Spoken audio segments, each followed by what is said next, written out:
Hello guys, good evening from Dhaka, Bangladesh. Welcome back to the channel. Today I'm doing a list from all place. This is where all my bottles are, so I visit once in a while to do these videos. I am yet to buy some shelves, so you have seen I have a background of the new house that some bottles are there, but that's not enough to hold all my fragrances. So perhaps I will get maybe next month or so. Until then, I have to be on and off, right? So 10 fragrances, 10 great fragrances I want to show you. I don't know how I'm going to title this, but I'll be doing one more review perhaps from their new place, and that will be individual review, and then I'll upload it. Okay, so these fragrances are all reviewed on my channel. You can see full review and all that. So let's start one by one. First fragrance I want to show you, underrated house of Karl Lagerfeld. This is called Bois de Cypress. I think that's the name, or I don't know how you say Bois de Cypress. These bottles are always amazing. I have reviewed every single fragrance from this house. I mean, sorry, this line, from male and female both. And these fragrances are affordable. If you can get them under discount, they will be pretty much affordable. Normally $45 or so they sell, or around there 45 to 50, but you can get this under 30 something dollars. That's a great value. So under $40, what this offers is nice bottle. Performance is average, not great, but the smell is very uplifting. It's a minty, fresh, green, and there's a note of cypress there, but not very cypress heavy. You'd imagine like something like Encre Noir. It doesn't offer that, but it's very easy wear for summer and spring. Great fragrance for a safe purpose. Okay, so this is the first one, Bois de Cypress. This is one of the newer releases I have seen here. Next one is like from same house, Sterling Perfumes, who make Armaf fragrances.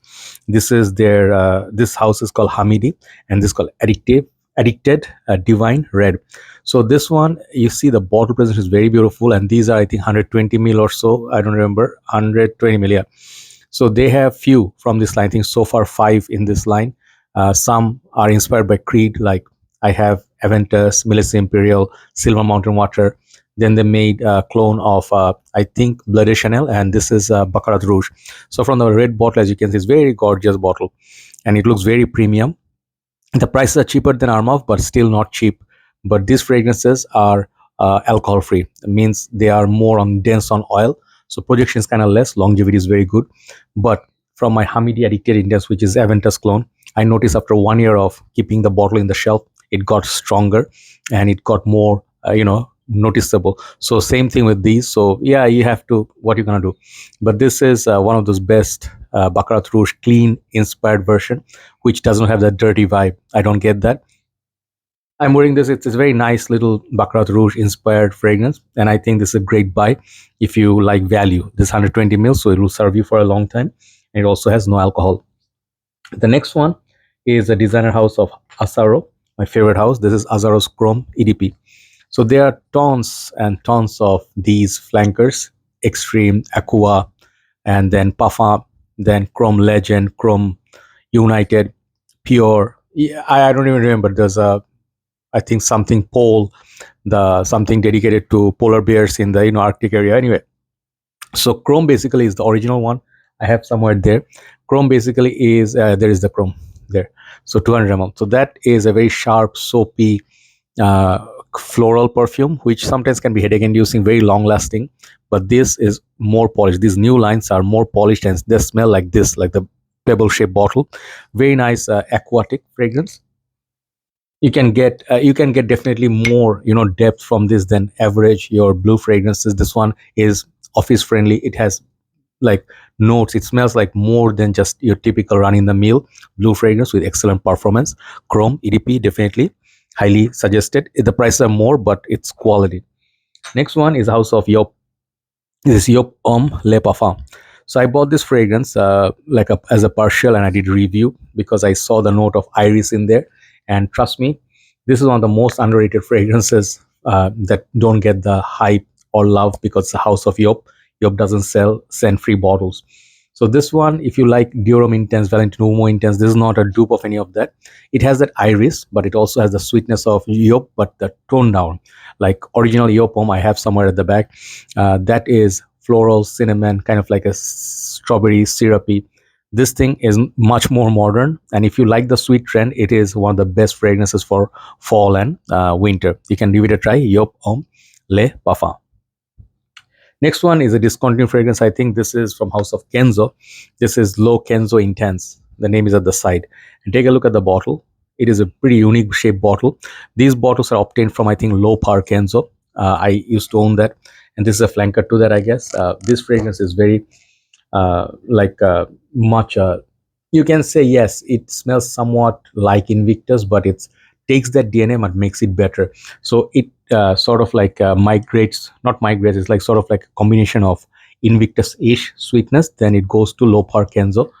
Performance is good, better than Low Par Kenzo. And this fragrance is actually sweeter, aquatic fragrance. You can wear it nighttime, all year round. And Kenzo's on the hidden gems. People don't talk about this house also, once again, because Kenzo doesn't send out free bottles. So number 5 is, I think, the most popular one here. This is not underrated. This is to some people it's overrated. This is Hawas Ice by Rasasi. When it came out first, I think I was the first one to review. Perhaps I don't remember. A little bit of cold. Sorry. So this thing is a better deal than Hawas. Some people do not agree. Some people feel Hawas is better. So I respect everybody's opinion, because Hawas people have been using for a long time. This is almost like the point of new, not latest, but new. And there's a new black one out. I want to try that, but I heard not people are not giving positive. But anyway, I want to try. So this fragrance is more expensive than Hawas, like by maybe $5 to $10 or something like that. But it's worth the money because it adds that plum and icy note. And also, this fragrance is like a sweeter take on Hawas, more prominent. It projects a lot, and I think this perfume would be how to say, appropriate for all year round because it has more depth, more sweetness. But it's not a must-have if you already have Hawas. But I think this personally better deal because it's not reformulated yet. Hawas Ice number 5. Number 4 is Missoni Parfum Puro. This fragrance is not as popular as Missoni's Wave because that one people say is a great alternative to Versace Puro VPH, which I definitely agree. It's more sweet, the Missoni's Wave, and it's more creamy, sweeter take on VPH. But this one is a great take on Bleu de Chanel. I don't think I have any Bleu de Chanel inspired perfume today, but this fragrance has so much depth. It's not like a typical Bleu de Chanel. It has its own thing going. And this fragrance is definitely long lasting, beats Bleu de Chanel any day. In terms of performance and for fraction of a price. Missoni Parfum Puro, definitely signature scent worthy fragrance with a magnetic cap. Used to be $45, but now I think it's more like 55, around 60s. Okay, as a tester. Number 3 is my my God, just that one coconut jelly or something that left me with a cold. Next one is my favorite fragrance called Polo Blue Parfum. Why is it number 3? And maybe because number 2 and number 1 are, I feel, a little bit more character. But Polo Blue DNA, man, this one adds that leather, a little bit of a depth to the original Polo. It has better performance definitely than Polo Blue EDT, but Polo Blue EDT for me is a summer king. That one projects a lot, but this thing is a suit version of Polo Blue, definitely more suited and more layered. I really enjoy these parfum. I also have that Polo Red parfum. So these fragrances are just great, but the price is just way too much. Unless you're a big fan of Polo, you will not try them, but get a sample, see if it works on you. But the whole Polo Blue line for me is a great line. Okay, Ultra Blue is good as well. Number 2, I'm going to speak about my favorite fragrance from my 2016 journey, CH Man. And you can see it's a Thai version or a vintage. The juice color is very dark. CH Man and CH Man Privé, two of the great brothers, in fragrance community. When it comes to signature scent word, this sexiness, sweetness, women love these two fragrances. Okay, CH Man used to be very hyped when Jeremy talked about it in his earlier days videos, but in time it got lost. Even that flankers were way too many, and the most of flankers kind of suck.